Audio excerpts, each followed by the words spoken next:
minds. Yeah, when No, we go it's just mad. like, we're not tired. We just like lose our minds and start being very naughty. I speak for myself. Can you say something a little bit closer? Yeah. No, I don't want him to be close to the... I know. Oh, you do. Get out of it! Welcome and wise. Very much just a bit forward so that he can reach you. Are we ready? Yes. I'm ready. All right. Are you ready? You're ready? Sit on, D. Hi there, Skin, Ace. Hello, how are you? Hi. I'm fine, thank you. How are you? You have got us at the end of the day, so this is likely to be a bit wacky. This is nice. Okay, so we're here to talk about an architecture, and when a band gets a new album out, they usually speak about it as the best album they've ever made. Is it the same with you? And what makes an architecture the best album of Skunk Anasie? Well, I think if it's not the best album you've ever made, then you're kind of lame. Because you're going to be like, architecture, it's really good. Not as good as the last one, but it's really good. It's like everyone's going to be like, I don't know if I'll buy that then. So, I think that if you're a forward-thinking band, every album should be better than the last one. I think that's just a statement that should be written over the studio as you walk in. This has got to be the best album you've ever made. And I think that this album is, should I say it? This album is the best album we've ever made. That's what she it's said. it's a very different album. It's got like electronic vibes going on. We haven't done that since Charlie Big Potato, since Post Orgasmic Chill. Although Black Traffic was recorded in a very electronic way, it didn't really sound electronic. It was a lot of four on the floor, like I believed in you. But this time we actually got songs that are completely electronic. Death to the Lovers, Love Someone Else, Victim, We Are the Flames. There's lots of electronic ideas in there.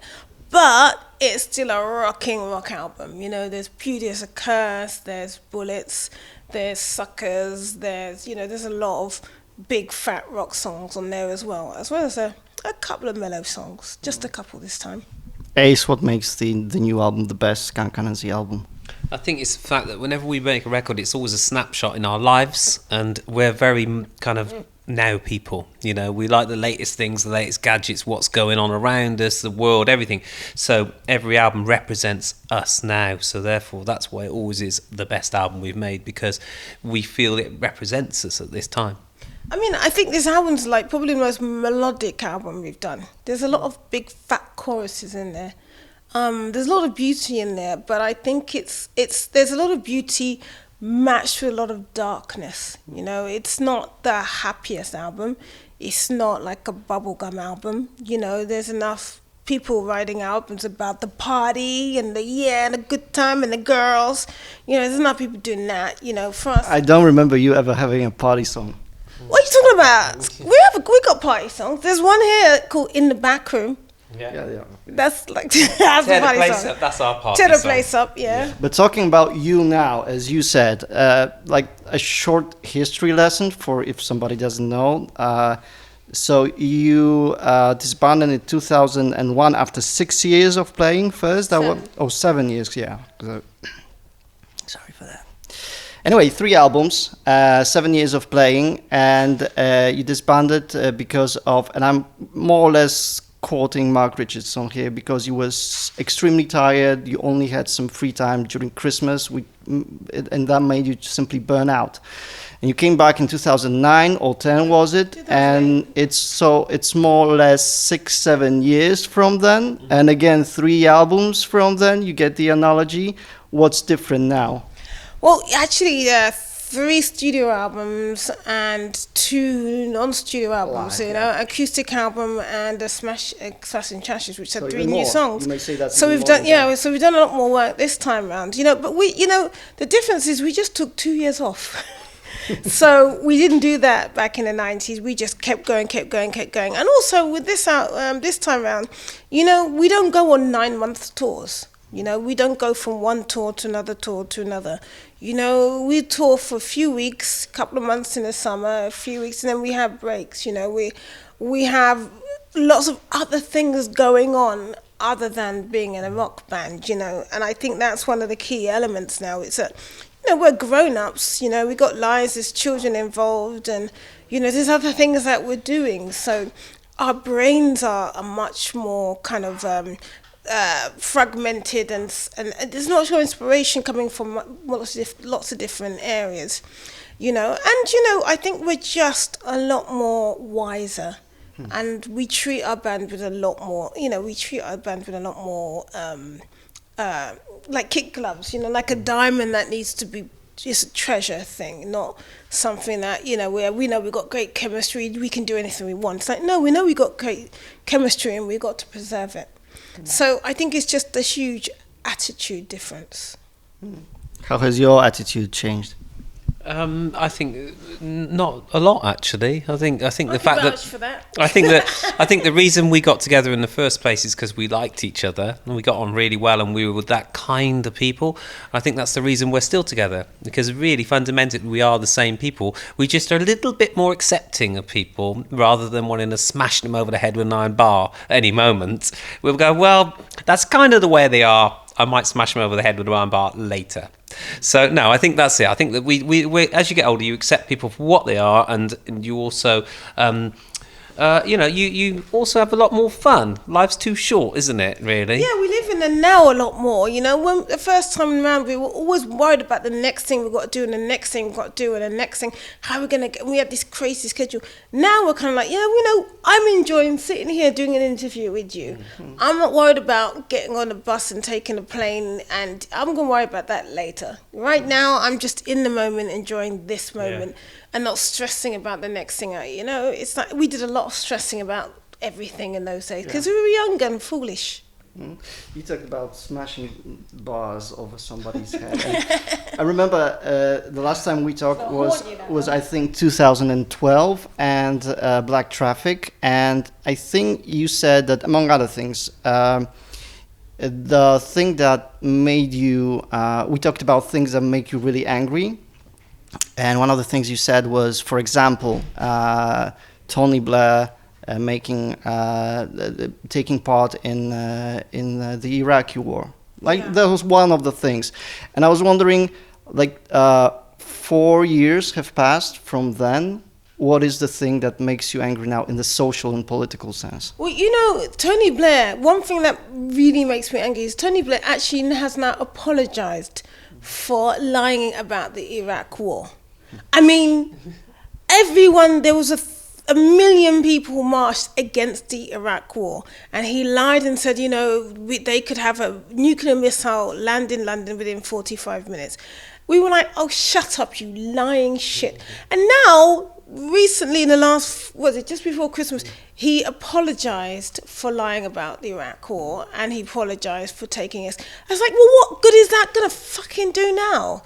You know, look at the damage that caused. Look at the damage that's been done. You know, that whole escapade is one of the reasons why we're having this huge problem with extremism now. You know, and the huge problem with refugees, you know. So those two issues are connected.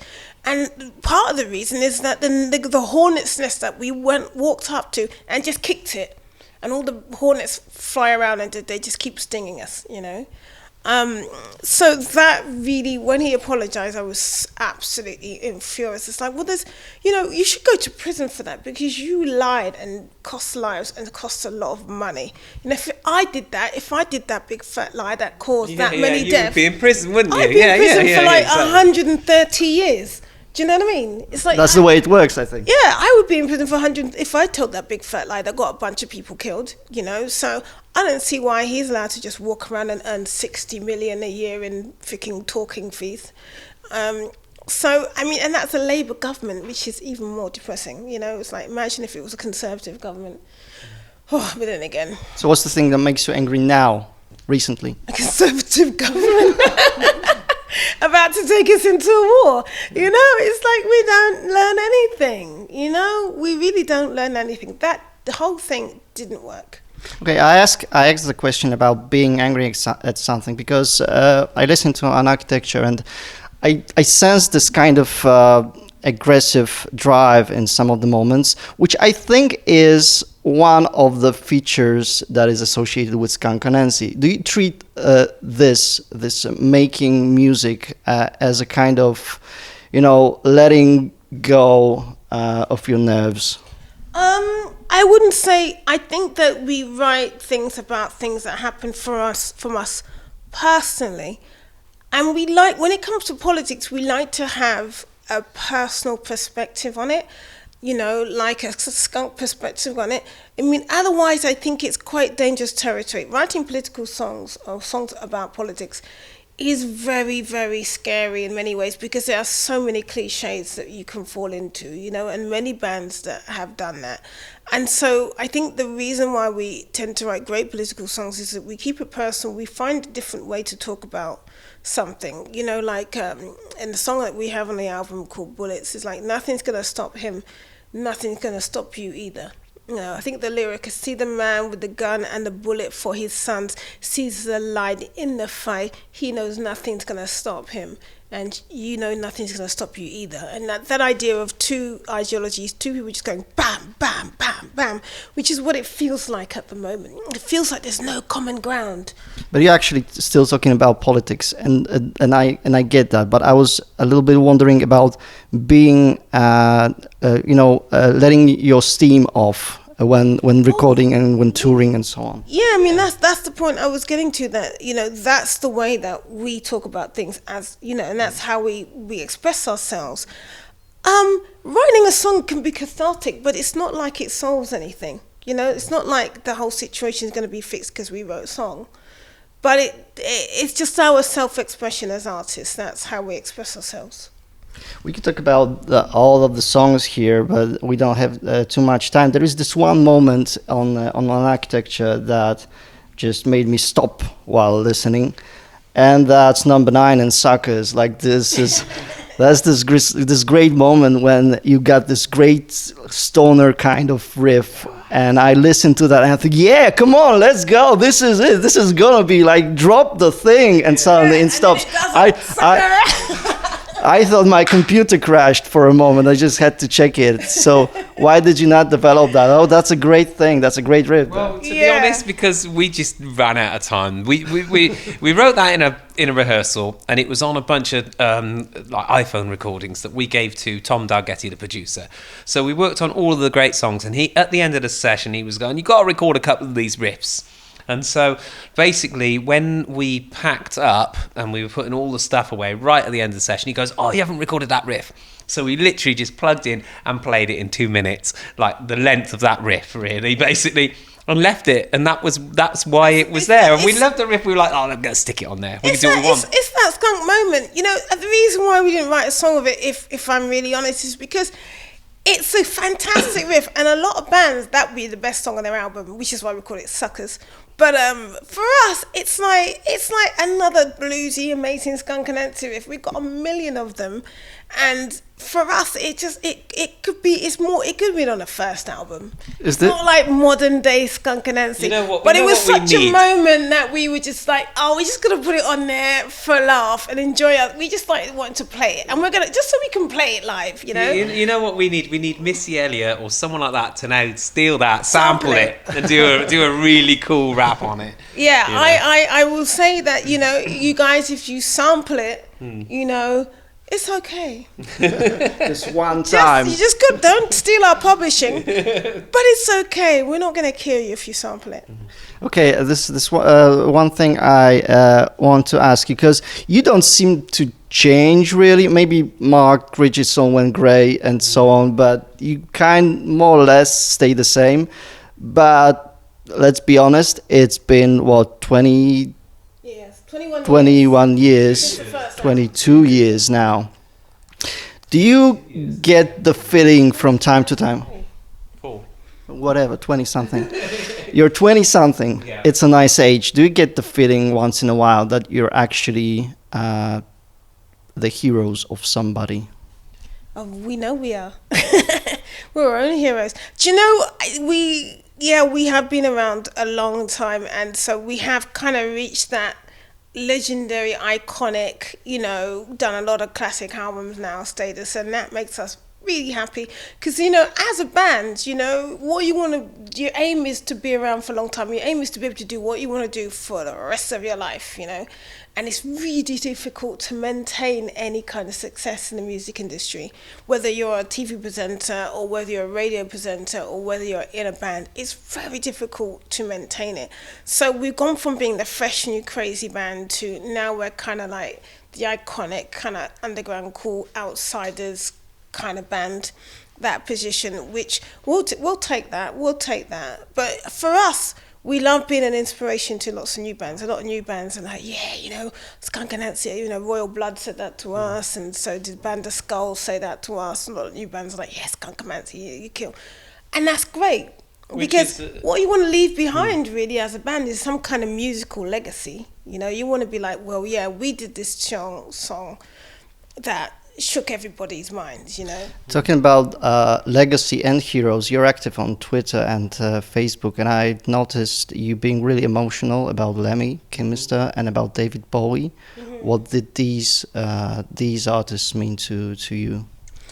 Well, Lemmy was our friend. Yes, yeah, we were actually quite close to Lemmy because he was one of those people that was a great supporter of the band, but he was also a great friend. And because we were always touring and Motorhead were the same kind of, you know, set of people, we played with them. You know, I went on stage and played with the band a couple of times as well, and we went out with them, partied with him. We were his favourite band. You know, we were actually really quite close to him. Unlike a lot of rock and roll people, where you meet for 1 minute in a bar and you go, "Hey, he's my friend." You know, Steven Tyler's my friend. You meet him once. We met him a lot of times over 20 years. He's a great supporter. He was a really kind person, and he's really good. So we were very sad, and yesterday we were at a radio station and they played us Lemmy's last interview a few weeks ago, and he said one of his favourite bands was Skunk Anasie, and it was very emotional to hear it. Yeah, to hear his voice was, so, you know, we were both in tears actually. Very, very sad, and I think it's a loss because he was an icon and he was a person that followed his own, you know, track and lived his life the way he wanted to, which a lot of people don't do. So that's why he's iconic. But as Skin said, he lived his life. He did what he did. He knew he was going to go out at some point with a bang, and that was what he did. But Bowie was a different kind of thing, wasn't it? Yeah, I mean, Bowie was kind of twofold because obviously Motorhead were a musical influence, and Bowie, obviously, personally, I think that if you didn't like Bowie's music, you know, you probably were a shit band, you know. You know, he's influenced everybody artistically. I think Bowie's music was so different in many exactly, you know, many different eras. You know, so whether you play this or that, like, if you couldn't find something in there, then, you know, if you couldn't find an influence in there, an inspiration in there, on lots of different levels, musically, also looks-wise, video-wise, he was in movies, did lots of different things. So there's that, you know, that's sad to have that loss because he was still releasing music, you know. But also at the same time, it's like we actually did a few gigs with him, and so we knew him on, and, you know, we'd taken planes with him and taken bus rides with him, and, you know, he'd sung one of our songs at his concert, you know, when we were supporting him at a festival, and was really cheeky about it, you know, and those are really lovely memories. I got pictures with him, and so someone you know, someone you've met, someone you know a few times, so it's twofold, you know. Scott Weiland from Stone Temple Pilots also passed, and he was a big influence in the sense of Skunk Anasie's sound. We love Stone Temple Pilots, you know, but I didn't personally know him. I never met him, so it's slightly different, you know. Okay, thanks a lot. Thank you.